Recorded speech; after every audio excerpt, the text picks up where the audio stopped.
आप सबको प्रणाम।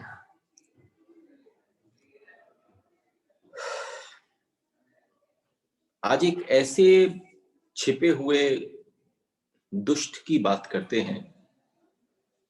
वो छिपा हुआ ही दुष्ट है। न कोई इंद्रिय है उसकी, लेकिन सब इंद्रियों पर भारी है, सब इंद्रियों का राजा है।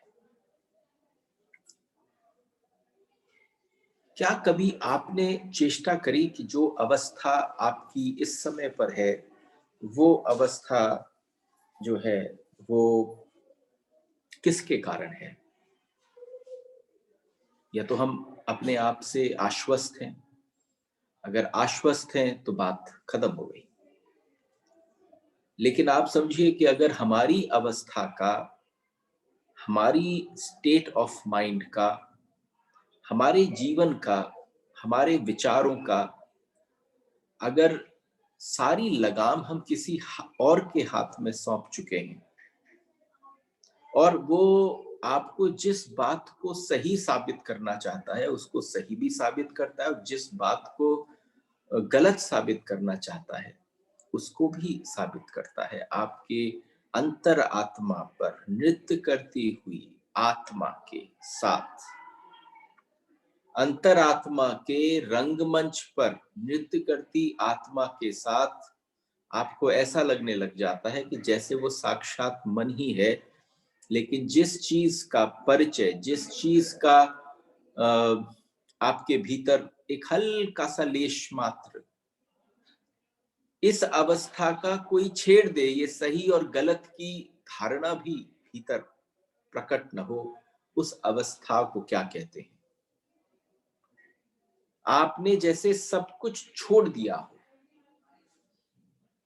देखो, इसका क्रक्स है, जब आप धीरे धीरे बढ़ते हैं तो आप और अंतस में प्रवेश करते हैं, इंद्रियों में जाते हैं, सब जगह जाते हैं।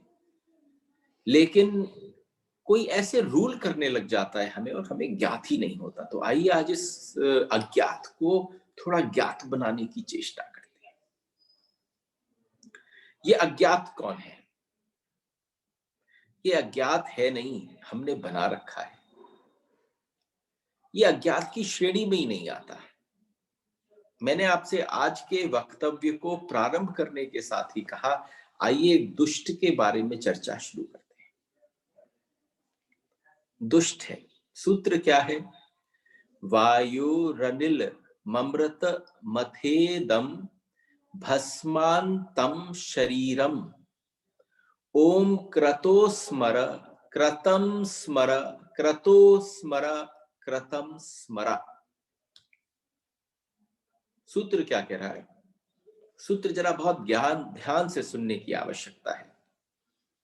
बहुत सारी टीकाओं के अवलोकन करने के पश्चात ये पाया कि बहुत सारे लोगों ने इस सूत्र का जो अर्थ किया है उससे अनर्थ हो गया है। उन टीकाकारों के विषय में शायद नाम लेने की भी आवश्यकता नहीं है, क्योंकि ये कहा जा सकता है कि जिसको जैसा दिखा उन्होंने वैसा वक्तव्य दिया, जिसको जैसी समझ में आई उसने इस सूत्र का वैसा समाधान किया। हो सकता है कि कल कोई और गहराई तक प्रवेश कर जाए और उस श्रेणी में मैं भी आऊं कि जिस किसी ने भी देखा उसने उतनी गहराई तक चेष्टा ना करी जो ये सूत्र कहने की चेष्टा कर रहा है। So I think what becomes most relevant here is, सारी बातचीत जिस आधार पर हो रही है तो बहुत ध्यान से सुनने की आवश्यकता है। अगर एक एक शब्द को ढंग से श्रवण करेंगे तो समझ में आ जाएगा। अब मेरा प्राण सर्वात्मक वायु रूप सूत्रात्मा को प्राप्त हो। अब मेरा प्राण वायु रूप, सर्वात्मक वायु रूप, जो वायु है वो सर्वात्म है, हर जगह विद्यमान है, सूत्रात्मक को प्राप्त हो। यह शरीर भस्मशेष हो जाए। यह शरीर जो है, इन शरीर का मतलब है इंद्रियां, ये शरीर इंद्रियां समेत भस्मभूत हो जाए, भस्मशेष हो जाए। हे मेरे संकल्पात्मक मन, संकल्प आत्मक, जरा यहां पर रुक जाना। संकल्पात्मक मन, जैसे ही आप कहते हैं मेरा संकल्प आत्मक मन, तो आप समझना मन के आगे एक प्रस्तुति करी है ऋषि ने। उसने एक शब्द को जोड़ा है, संकल्प को। आने वाले सूत्र में प्रवेश करेंगे, संकल्प का मतलब क्या होता है। व्हाट इज संकल्प? वासना प्लस अहंकार इज इक्वल टू संकल्प। तो वो कह रहे हैं मेरे संकल्प आत्मक मन, अब तू स्मरण कर, अब तू स्मरण कर, अपने किए हुए को स्मरण कर। जो आखिरी की लाइन है, आपसे कहूं, आपने अब तक अपने जीवन के जितने भी बसंत देखे, उन सारे बसंतों को ऋषि कह रहा है, इस पल जब योग आ गया है, वो एक ही बात कह रहा है, ओम क्रतो स्मर, क्रतम स्मर, क्रतो स्मर, क्रतम स्मर। अब अपने द्वारा किए हुए सारे कर्मों को, अपने द्वारा तू जो भी तेरा है, हे संकल्प, तूने इस मन से कितने संकल्प किए, तू उनका स्मरण कर, अपने किए हुए को स्मरण कर, अपने द्वारा किए हुए को स्मरण कर। अब तू स्मरण कर, अब देर हो गई है, अब कर, आज ही कर। इस अवस्था को बड़े शांति से अगर श्रवण करेंगे तो अभी के अभी स्मरण कर।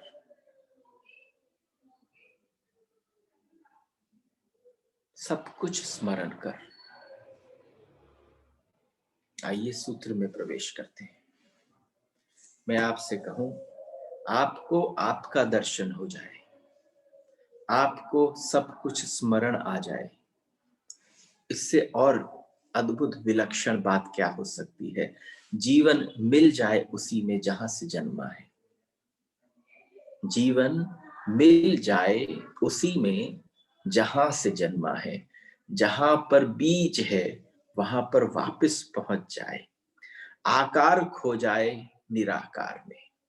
जहां से आकार निर्मित हुआ, हे प्राण वायु के साथ हम एक हो जाए, इस प्राण वायु के साथ हम एक हो जाएं, शरीर धूल में मिट्टी में समा जाए। देखो, हर सूत्र के प्रवेश करने से पहले कुछ ऐसी बातचीत है जो समझ जानी चाहिए कि सूत्र किस तरफ दिशा निर्देश कर रहा है। Just 3 days with us on this topic of Ishavasya उपनिषद। जब श्रीमद् भागवत के व्यासपीठ पर बैठकर सुखदेव जी ने परीक्षित को बोला कि हे राजन, तुम मुझसे अब कुछ भी पूछ सकते हो, जो विषय तुमने सुना, जिस विषय के कारण तुम साथ में बैठे, तुम कुछ भी पूछ सकते हो। व्यासपीठ के आसन पर बैठकर उस समय पर जो व्यास आसन पर बैठा है, वो अपने सभी शिष्यों से कह सकता है कि तुम्हारे मन में जो जिज्ञासा उठे तुम उसको पूछ सकते हो। हे, ये प्राण वायु के साथ एक हो जाए, शरीर धूल में मिट्टी में समा जाए, ऐसे क्षण में, और ऐसे क्षण दो हैं, उनकी आपसे बात करना बड़ा आवश्यक है। दो स्टेजेस हैं इस तल की, इस पल की। दो क्यों बात हुई? दो हैं क्योंकि ऋषि ने जब कहा कि संकल्प आत्मक मन, हे मेरे संकल्प करने वाले मन,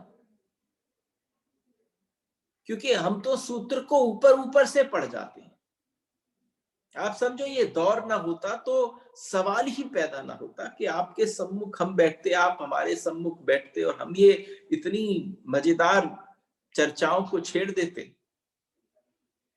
आप समझना, इसमें तो हमारी इंद्रियों को तृप्त करने के लिए कोई वस्तु ही नहीं थी बीच में कि कोई सोचे कि चुस्की पिएंगे साथ में, या मिठाई खाएंगे या कुछ खीर खवेगी, लेकिन ये आत्मा का भोजन था। और जब ऋषि कहते हैं उसके 2 क्षण हैं, और उन दोनों क्षणों की बात करना आवश्यक है, क्योंकि जिन जिन व्यक्तियों ने चेष्टा करी, जो गहरे नहीं घुसे, ऋषियों की चर्चा नहीं, ऋषियों ने तो मार्ग दिखाया, लेकिन जो इसमें प्रवेश किए उन्होंने किसी एक को पकड़ लिया, लेकिन 2 की बातचीत हो रही है। We are talking about 2. And what are those 2? जब ऋषि ने कहा कि संकल्प आत्मक मन, हे मेरे संकल्प करने वाले मन, अपने द्वारा किए हुए कर्मों को स्मरण कर। आप क्या स्मरण करते हो? आप समझना, इस समय पर बिल्कुल अनुभव होता है। ये अवस्था ऐसी थी कि हो सकता था कि मतलब आमतौर पर अगर कोई लेक्चर सीरीज हो रही होती और हम कहते कि ये वाली सीरीज के बाद तो एक एक जन के साथ बैठना आवश्यक है, तुझे क्या स्मरण आया? तुझे अपने मन के कौन से संकल्प स्मरण आए? जब ऋषि कह रहा है कि तूने संकल्प लिए, हमने आपसे 3 दिन पहले बातचीत करी थी, संकल्प आता है, संघर्ष आता है, फिर समर्पण आता है।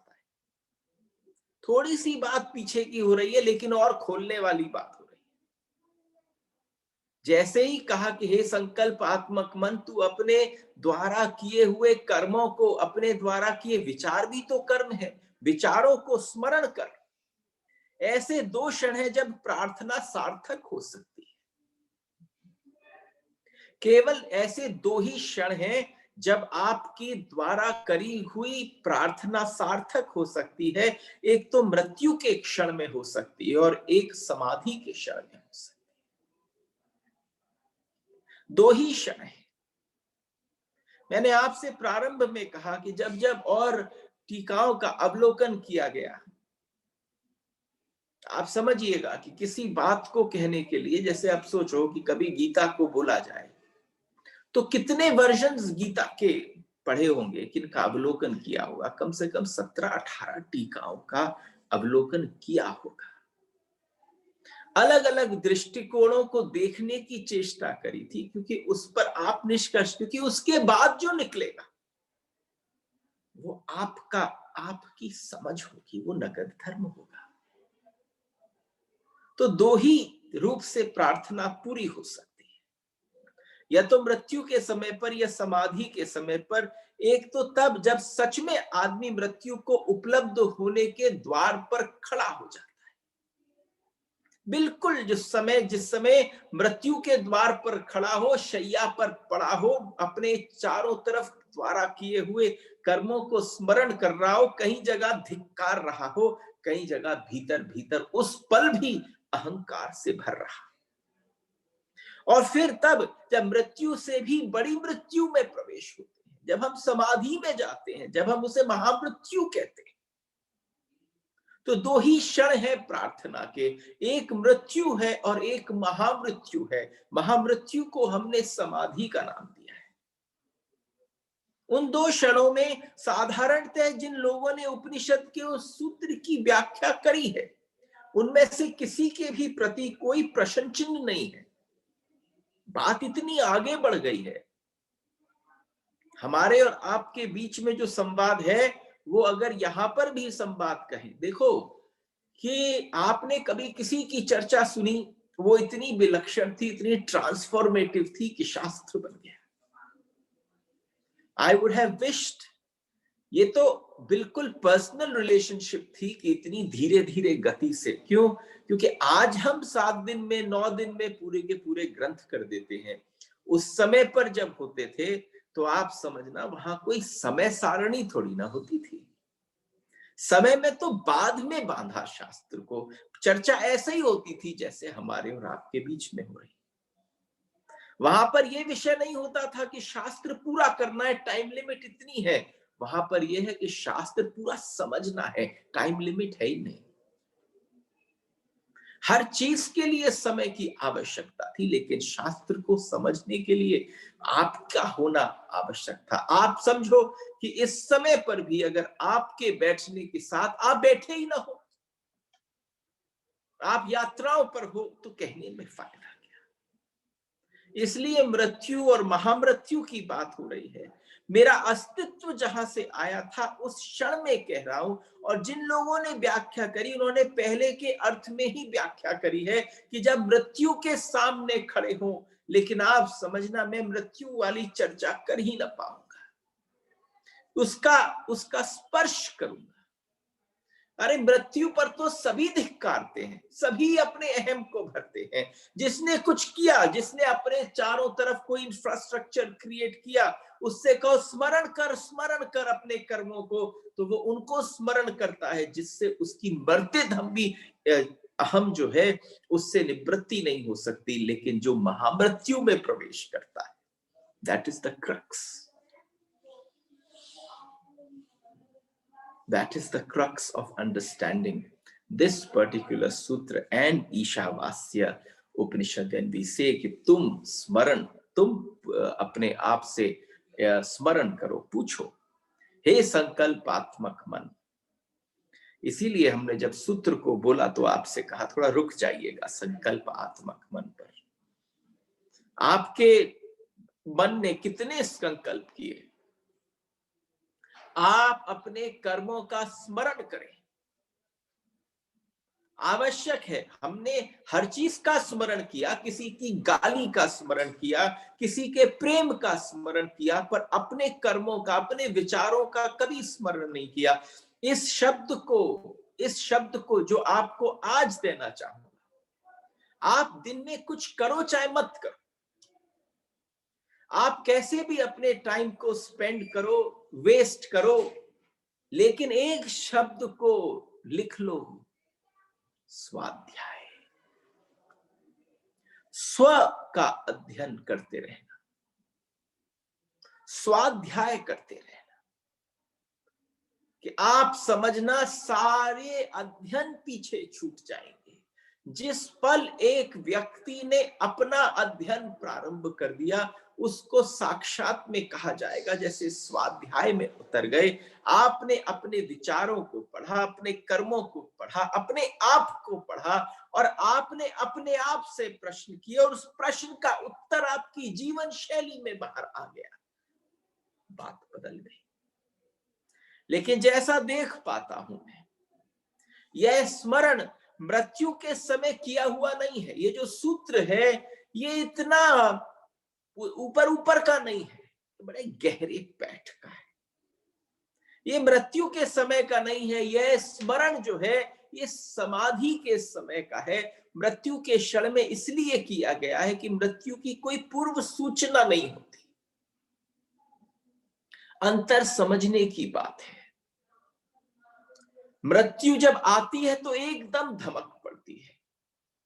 मृत्यु जैसे ही आपके जीवन में आती है, बिल्कुल आकर धमक पड़ती है। आप नहीं जानते कभी कि मृत्यु किस क्षण आ जाती है। मृत्यु बस आ जाती है, तभी पता चलता है। लेकिन जब तक पता चलता है तब तक व्यक्ति मर चुका होता है। तब तक मृत्यु आई नहीं, जब तक पता नहीं चला। जब आती है तब पता चलता है कि वो खो चुका है।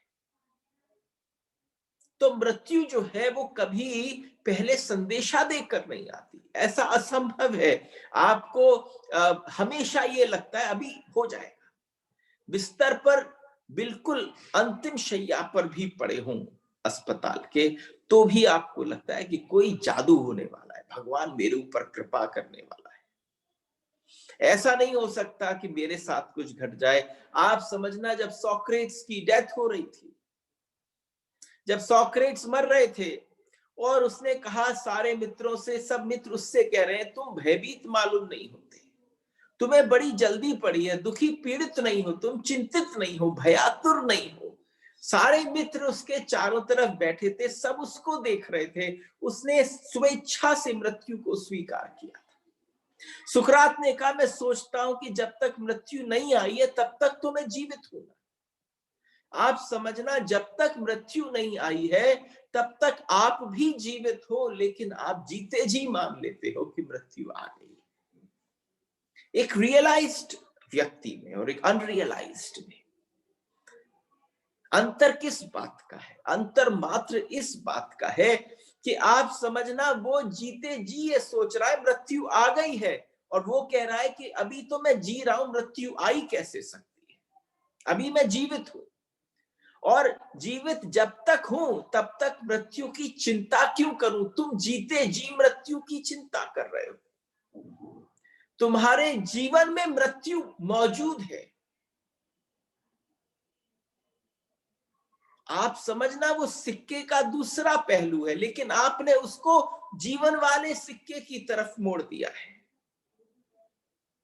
जिस व्यक्ति को इस बात का भान हो जाता है और यह भी सोचता है कि मृत्यु आ ही जाएगी, मर ही जाऊंगा, तो फिर चिंता किस बात की है?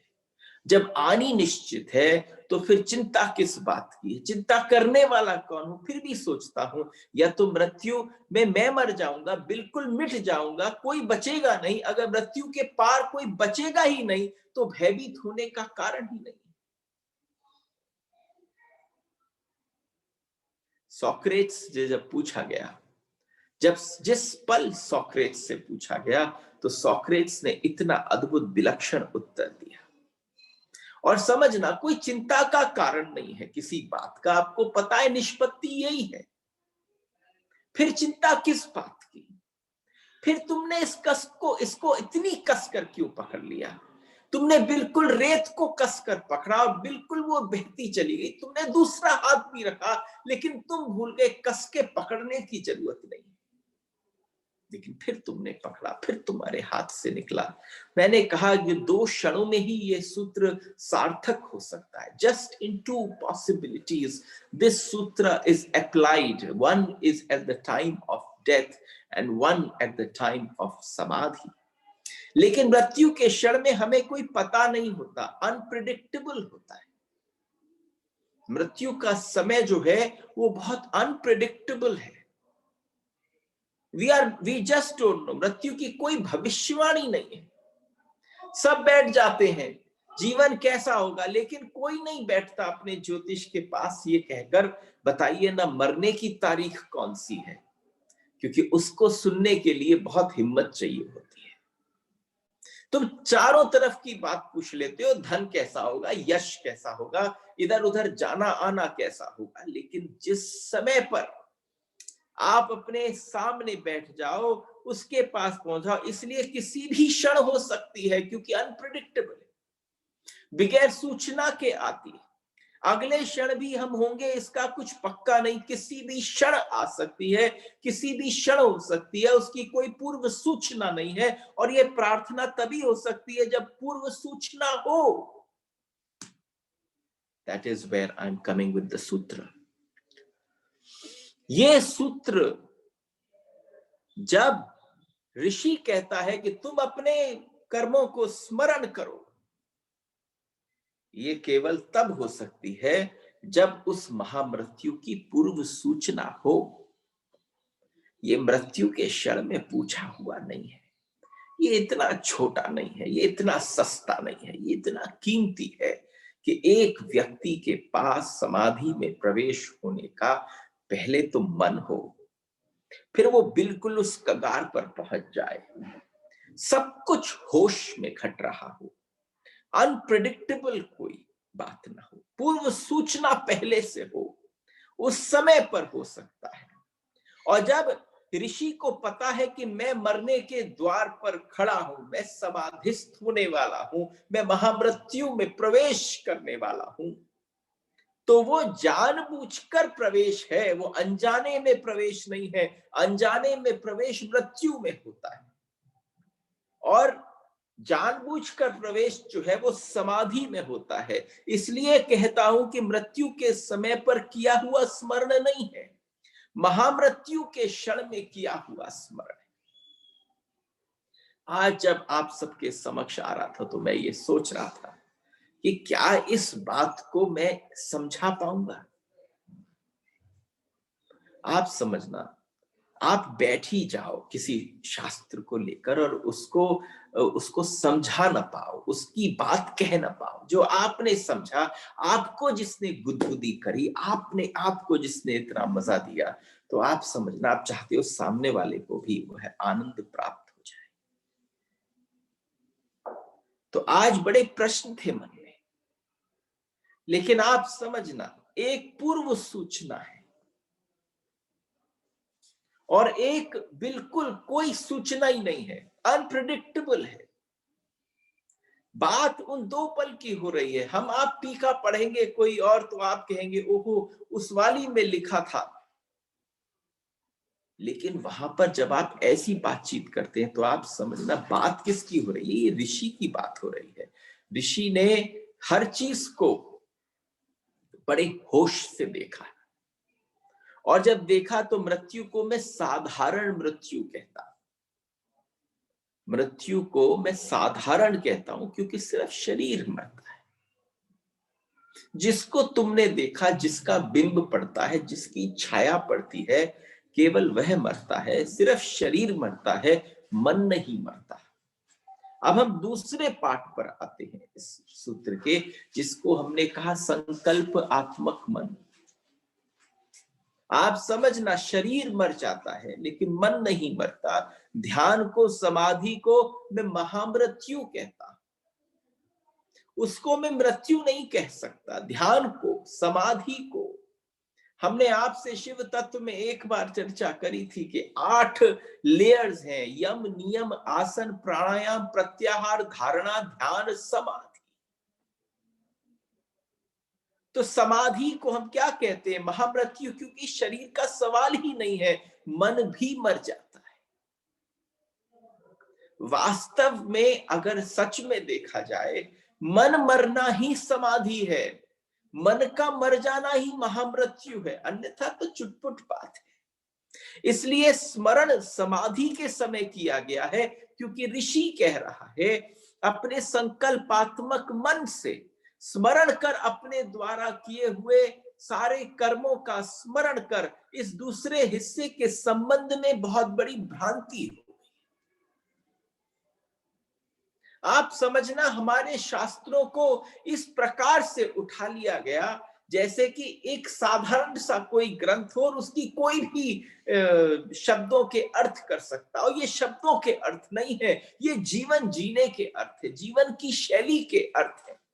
असल में बात है कि साधारणतः जिन्हें हम पंडित कहते हैं, वो व्याख्याएं करते हैं, वे इतनी ही कुशल व्याख्या करें, उनकी व्याख्या में बुनियादी भूल हो जाती है।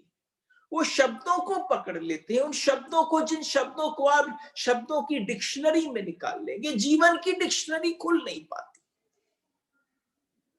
और जिस व्यक्ति ने शास्त्र के साथ साथ अपने जीवन की गाथा, अपने जीवन की डिक्शनरी, अपनी जीवन की उस समझ को नहीं खोला, बात पूरी हो जाती है, एक पुस्तक छप जाती है, लेकिन बात पहुंचती नहीं जहां तक पहुंचनी चाहिए, भूल हो जाती है। शब्द वे समझ जाते हैं, सिद्धांत भी समझ जाते हैं, शास्त्र भी समझ जाते हैं, लेकिन शब्द और शास्त्र के पीछे जो अनकहा छिपा जाता है, 2 शब्दों के बीच में जो गैप है, उस गैप के भीतर जो उसके अंदर गहराई है, वो तत्व समझ में नहीं आती। मृत्यु मृत्यु दिखती है, महामृत्यु नहीं। और जब मृत्यु दिख जाती है तो वो उस मृत्यु को मान लेता है जिसमें शरीर गिरता है। उस मृत्यु का उसके साथ कोई संबंध नहीं है, क्योंकि जब वो शास्त्र लिख रहा था, मन उसका विद्यमान था। ये बात तब हो सकती है जब कोई राजी हो जाए अपने मन को गिराने। I hope I am making it clear. If one understands, if just one understands what is being said, और पंक्तियों के बीच में जो रिक्त स्थान छूट जाता है, इन पंक्तियों के बीच में जो जो खाली जगह रह जाती है, आप समझना सारा शास्त्र वही है। संगीत की 2 सुरों के बीच में जो बीच का पॉज है, उस पॉज को जिसने सुन लिया उसको संगीत का मजा आता है। उपनिषद के ऋषि की भी वही बात है। मीरा के शब्दों के जो जो शब्द थे, वो शब्द कहां कैसे थे, ठीक थे, लेकिन उसके अंदर से जो उसके भीतर की गंभीरता, थी, जो शांति थी, जो पागलपन था, जो प्रेम था, जो उसे पढ़ पाया, जो उसको रिलेट कर पाया, उसके साथ संबंध स्थापित हो पाया। तो आप समझना, बहुत सारे लोगों ने अलग अलग प्रकार की जब शास्त्रों की व्याख्या करी तो बहुत चकित करने वाली मालूम पड़ी। ये मैं आपसे पहली बार कह रहा हूं, जो चकित करने वाली मालूम पड़ी। और आप समझना कि मैं मर रहा हूं। वचन कैसे रहे कि मैं मर रहा हूं, मैं मृत्यु के द्वार पर खड़ा हूं, हे प्रभु इस समय मैं मर रहा हूं, मृत्यु के द्वार पर खड़ा हूं। मैंने जो जो त्यागा आपके लिए, जो जो त्यागा आपके लिए मैंने जो जो त्यागा, उनका स्मरण रखना। अरे तुम अपना स्मरण नहीं रख रहे, तुम उससे कह रहे हो, तुम परमात्मा से कह रहे हो। आप स्मरण रखना, मैंने जो जो त्याग किया आपके लिए, उनका स्मरण रखना। मैंने जो जो कर्म किए तेरे लिए, उनका स्मरण करना। बात बिल्कुल उल्टी हो गई। अब आपके बात समझ में आई होगी कि कौन सी बात कही जा रही है। और अगर थोड़े गहरे बैठोगे, ये जो रिक्त स्थान नहीं पढ़ सकते, ये जो खाली स्थान नहीं पढ़ सकते, ऐसे भूल भरा अर्थ जो जो अक्षम्य है, जो क्षमा के लायक नहीं, और उसको भी जब हम करने के लिए उतरते मालूम पड़ता है जो शब्द ही नहीं पढ़ सकते, वो अर्थ कैसे कर सकते थे। आप समझना, महामृत्यु जैसे उस अवस्था को, उस समाधि की अवस्था को, उस ध्यान में कहे हुए उस संवाद को जब सामने दिख रहा था, उस समय पर स्मरण कर अपने द्वारा जो किया हुआ उसको स्मरण कर। प्रभु को नहीं बता रहे कि मैंने तेरे लिए क्या क्या किया। अरे अगर तेरे उसके लिए सब कुछ किया और ये सोच लिया था कि अंतिम समय पर जब वो प्रकट होगा और उससे पूछेंगे ये आपके लिए किया, आपको पता है। ये तो अवस्था ऐसी हो गई कि तुम हमारे यहाँ प्रसाद पाने आओ, और जैसे ही तुम हमारे यहाँ प्रसाद पाने आओ, हम तुम्हारे को जब भी तुम्हारी पत्तल पर कुछ धरें, जैसे ही एक पूड़ी रखें तो हम कहें दूं, तुम शक्ल देखो कि हाँ दीजिए, फिर थोड़ी देर में बोलो कि दूं, तो आप समझना इसका मन पता चलेगा आदमी का, ये क्या बात कर रहा है। अरे ये बिल्कुल वैसी अवस्था हो गई कि तुम स्मरण रखना मैंने तुम्हारे लिए क्या क्या। जब आप इस अवस्था तक उतरते हैं, ये व्यावसायिक बुद्धि का बाय प्रोडक्ट है। तुमने जीवन भर उस रंग को ओढ़कर, उस गेरुए वस्त्र को धारण कर भी लिया, लेकिन तुम्हारी व्यावसायिक बुद्धि नहीं गई, जो बिजनेस माइंडेड है वो ऐसा अर्थ कर पाएंगे। मरने का क्षण करीब आ गया, मैंने दान किया था, मैंने मंदिर बनवाए थे, तालाब का पाट बनवाया था, स्मरण रखना हे प्रभु मैंने जो जो तुम्हारे लिए कर्म किया था, आप स्मरण रखना और उसके हिसाब से मुझे फल देना। ये बात मैंने जोड़ी है। स्मरण कब कराओगे? जब पता चल जाए सामने वाला इनाम देने के लिए खड़ा है, तो तुम कहोगे मैंने ये भी किया था, मैंने ऐसा भी किया, मैंने वैसा भी किया। कि जब वो सामने वाला खुश हो जाए तो क्या, अच्छा चलो, तुम किसको खुश करने की बात कर रहे हो? मेरे संकल्प आत्मक मन, देखो आ गए हम इस बात पर। मेरे संकल्प आत्मक मन, संकल्प है हमारे मन की अभीप्सा का स्रोत। हम संकल्प लेते कब है? हमारे मन की अभीप्सा का जो स्रोत है। लेकिन वासना तब संकल्प नहीं बनती तब तक वासना से अहंकार जुड़ न जाए। जब तक वासना से अहंकार न जुड़ जाए, तो वासना प्लस अहंकार मेक्स इट संकल्प। वासना प्लस अहंकार, अगर आगे से आप कोई संकल्प लो तो आप जरूर गौर से देखना संकल्प कब बनता है।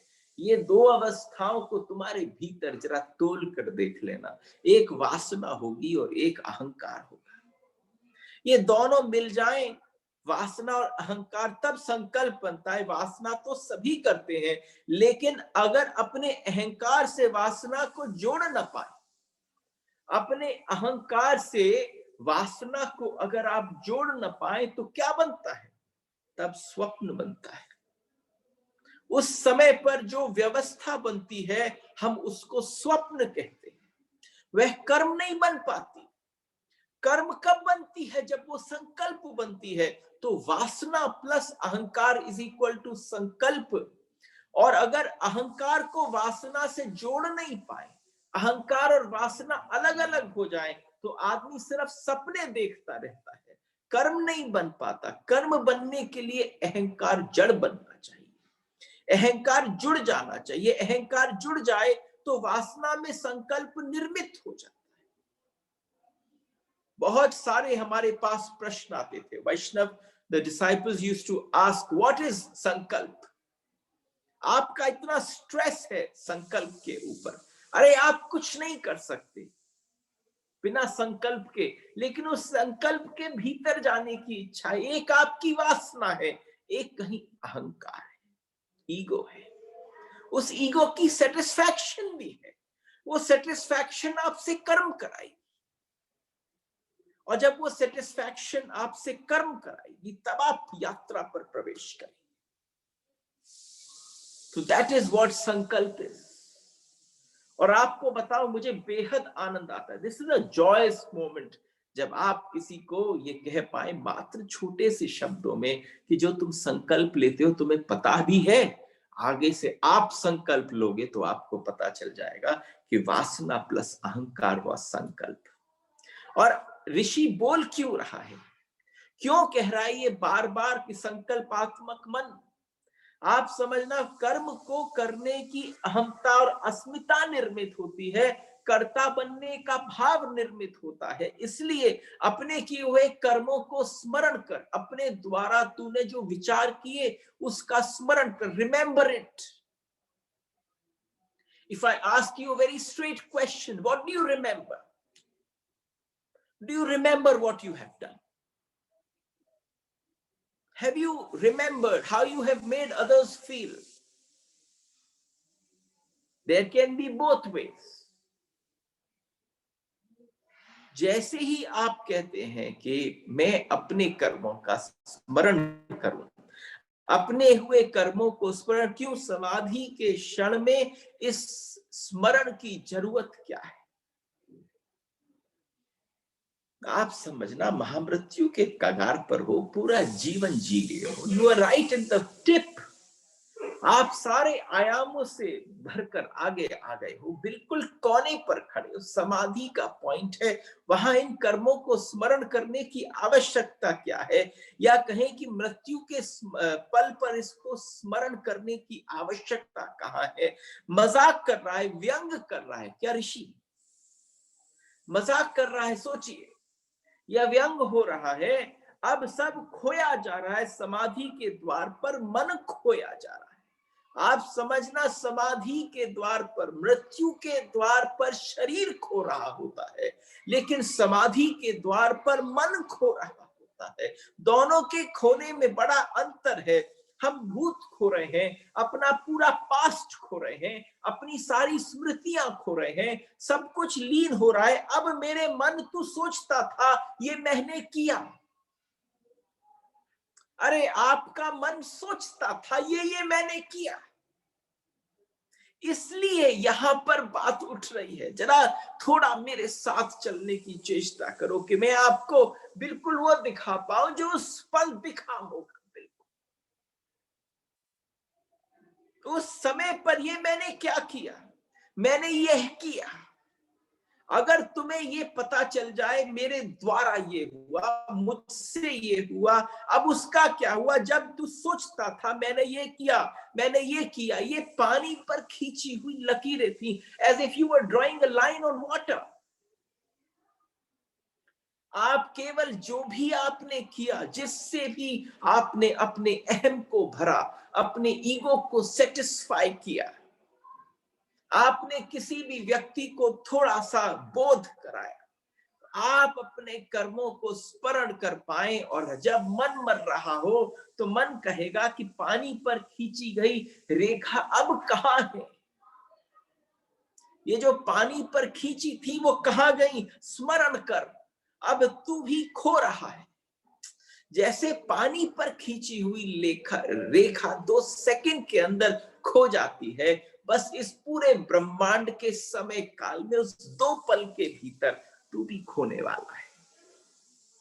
उस खोए हुए पल को अब तू भी खो रहा है। अब you are also dissolving, now you are also going somewhere.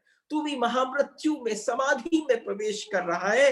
अब तू स्मरण कर, लौट कर पीछे देख, जिन जिन चीजों से तूने गौरव हासिल किया था, जिन जिन चीजों ने तेरे ईगो को सेटिस्फाई किया था, जिन जिन लकीरों को तूने खींचा था, कितने अहंकार से भरकर तूने कहा था ये मैंने किया।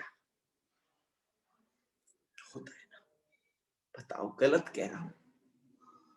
तुम्हारे से जो कुछ खट जाए, तुम सबने कहा ये मैंने किया, एक एक्सपीरियंस दिलाया, ये मैंने दिलाया। तुम पानी पर लकीरें खींच रहे हो, आकांक्षाओं को तूने सजोया था, ये मैं करूंगा। जन्म जन्म अनंत अनंत यात्राओं पर कितने चरण चिन्ह तूने छोड़े, अपने फुटप्रिंट्स छोड़े, अपने हस्ताक्षर छोड़े, कि कोई भविष्य में वहां पर पहुंचेगा और तेरे को याद करेगा। लेकिन तुझसे कहूं, आज वो सब खोया जा रहा है। स्मरण कर, अरे this is not about Rishi and his Lord, it is about you and your Lord. What have you achieved? आपने इन बातों का स्मरण किया। आपको पता है, बड़े से बड़ा धर्म का कृत्य, बड़े से बड़ा यज्ञ, बड़े से बड़ा अनुष्ठान, बड़े से बड़ा कथा श्रवण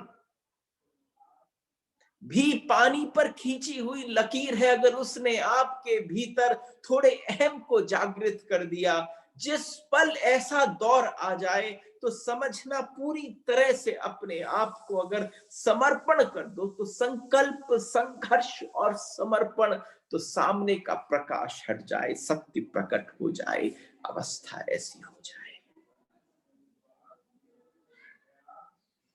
I literally feel blessed. The way the things have been unfolding, the way Ishavasya has come between us. आप समझना, ईशावास का मतलब ही कहां हुआ? क्या हमने इन 30 डेज कोई और बातचीत करी सिवाय अपने मन के? आज वो पल आया है, आज तू शून्य हुआ जा रहा है। आज तेरा भी निशान नहीं मिटेगा, अन्य नहीं रह जाएगा, अब कुछ बचेगा नहीं, कोई हस्ताक्षर नहीं, कोई तेरे पद चिन्ह नहीं, कोई कहीं कुछ भी नहीं बचेगा। अब तू मिटने के करीब आ गया है।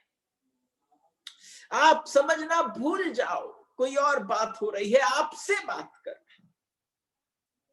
और अगर कहूं कि तुम्हें वो बात बड़ी पुरानी लगती है, कि उपनिषद के ऋषि थोड़े डिस्टेंट पर हैं, तो मैं बहुत निकट हूं, इंडिविजुअली एक एक से बोल रहा हूं। बात थोड़ी बढ़ गई है, करीब निकट आ गया है अंत। अब विदा होने का समय है, अब सब भूत अपने में लीन हो जाएंगे। आज हमारी यात्रा समाप्त हो जाएगी। एक बार लौट कर तू पीछे देख। ये मृत्यु में नहीं घट सकता, क्योंकि वो अनप्रिडिक्टेबल है, वो बताकर नहीं आएगी। लेकिन समाधि में तुम जानबूझकर प्रवेश करो। महामृत्यु में जब तुम जानबूझकर प्रवेश करोगे, किसी भ्रम में, अगर तुमने अपने सपनों में कितनी पीड़ा झेली थी, उन सपनों के लिए तुम कितने चिंतित हुए थे, तुम क्या बनना चाहते थे, तुम नोबडी थे, नोबडी से तुम्हारी यात्रा समबडी तक की होनी थी। इन सब के अगर कभी कभी कोई स्वप्न तेरा पूरा नहीं हुआ और तू जो चाहता था वो हासिल न कर पाया, तो कितनी परेशानी, कितनी अवस्था गंभीर हो गई, कितना फ्रस्ट्रेशन तूने पाया। और अगर कभी कोई सपना सफल हो गया तो तू कितना फूला न समाया। ऋषि कह रहा है, भाई कुछ मत कर, थोड़ा अपने आप को स्मरण कर, अपने आप को स्मरण कर। ये भी बैठा यहां पर आप सबसे बोल रहा है, अपने आप को स्मरण कर। यह बहुत व्यंग में, अपने ही संकल्प में, अपने ही अहंकार में, कि उस उद्बोधन में, इसलिए कहता हूं कि वह मृत्यु के समय पर किया हुआ उद्बोधन नहीं हो सकता। ये तो महामृत्यु के समय पर जगा हुआ व्यक्ति अपने आप से पूछ सकता है कि तूने जो जो किया उसको स्मरण कर। तूने जो जो किया, तूने किसी के लिए कुछ नहीं किया, तेरे बस की क्या है। आप समझना, ये सुनकर आपका वजन कम हो जाए। You will start feeling weightless, क्योंकि तुम्हें इसी पल लगने लग जाएगा कि तुमने कुछ किया ही नहीं। और जब ये लगने लग जाए तो उसकी अवस्था बड़ी मजेदार है। वही मन तो आपके अनंत जन्मों का स्रोत है। तुम समझते हो कि कोई और स्रोत है तुम्हारे अनंत जन्मों का। अनंत जन्मों का कोई और स्रोत नहीं है।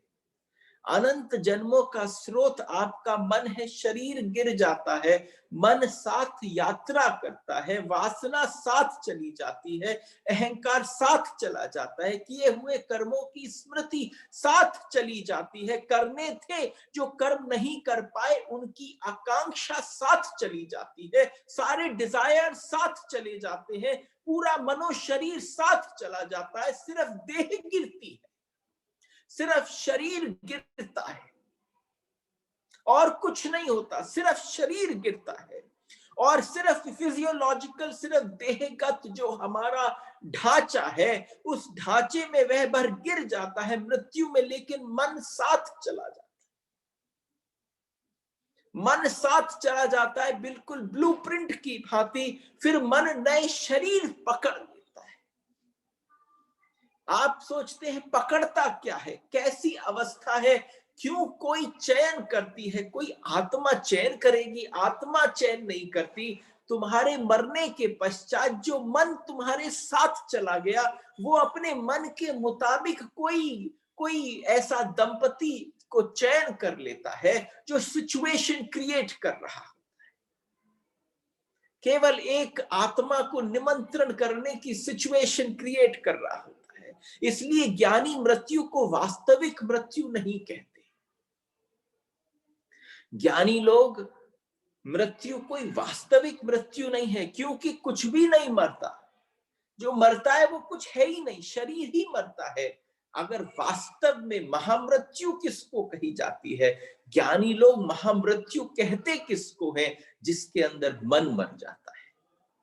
आप समझना, आपने सब कुछ मार दिया, अपनी इच्छाएं मार ली, अपनी वासनाएं मार ली, अपना सब मार दिया। वो सब इंद्रियों के बाय प्रोडक्ट्स थे, लेकिन आप क्या नहीं मार पाए? आप मार नहीं पाए, अपने मन को नहीं मार पाए। मन कारण बन गया नेक्स्ट बर्थ का। बहुत सारे लोग मिलते हैं जो ये प्रार्थना करते हैं, ये वाला जीवन लास्ट जीवन हो। और जब कोई सीधे सीधे प्रश्न करता है कि ये मेरा लास्ट जन्म कैसे हो, तो हम उनसे कहते हैं कुछ करने की जरूरत नहीं है, मन को मार लेना। अगर मन मर गया, और मन जीते जी मरता है, शरीर के साथ मरने वाले मन को मरना मत समझ लेना। महामृत्यु में, समाधि में प्रवेश को मन को मारना कहते। तब मन दूसरी यात्रा पर नहीं जा सकता, संभव नहीं, तब अवस्था नहीं है।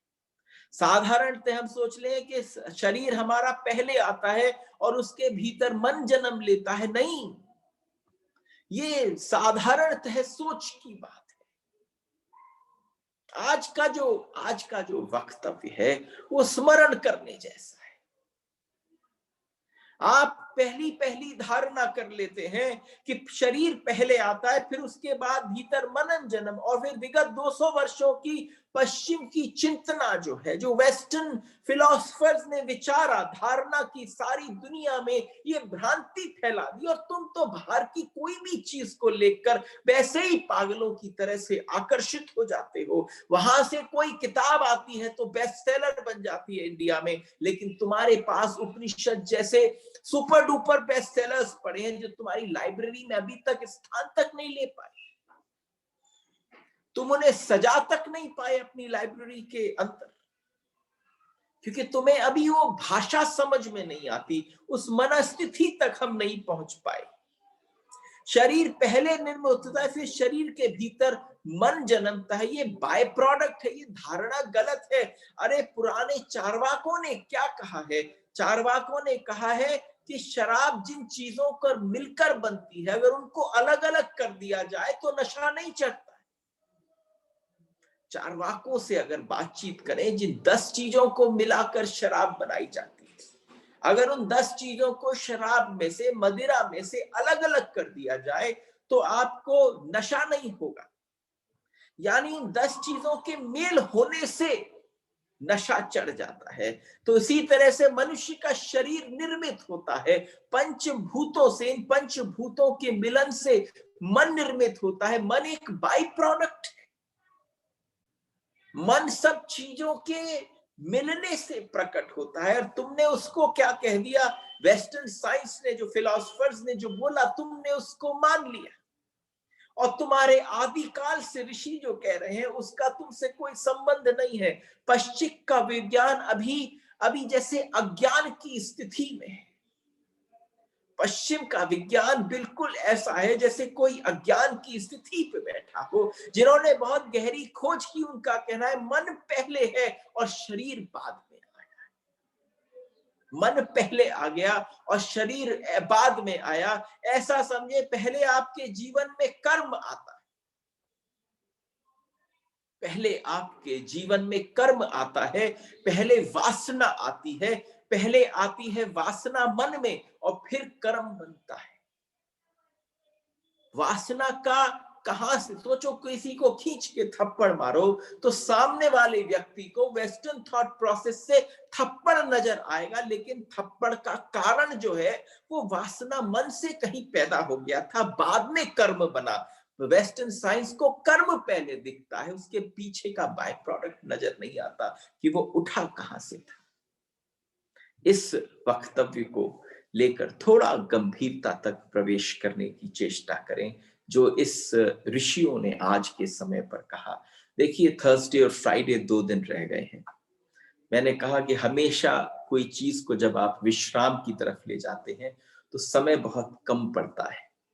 कुछ चीजें हो सकती हैं जो मेरे मन में आई और जो मेरे मन से मिस आउट हो गई, लेकिन इस पाठ को समझाने के लिए, मन की अवस्था को रियलिटी में आपसे अवगत कराने के लिए, कल एग्जैक्टली सुबह 11 बजे से मैं एक स्टोरी को आपके साथ शेयर करूंगा। आपको पता चलेगा मन आपके साथ कैसे खेल खेलता है, तुम कैसी अवस्था में होते हो और उस समय पर भी मन तुम्हारे को पकड़ने की चेष्टा करता है।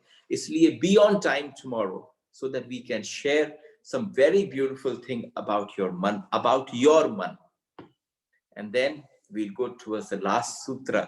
ये वर्तुल पूरा होना है ईशावास्य का। ये बिल्कुल सर्कल की भांति है, पूर्ण मिदम से प्रारंभ हुआ था, पूर्ण मिदम पर जाकर पूर्ण हो जाएगा। इसके साथ आप सबको प्रणाम करता हूं। कल मिलते हैं आप सबसे। राधे।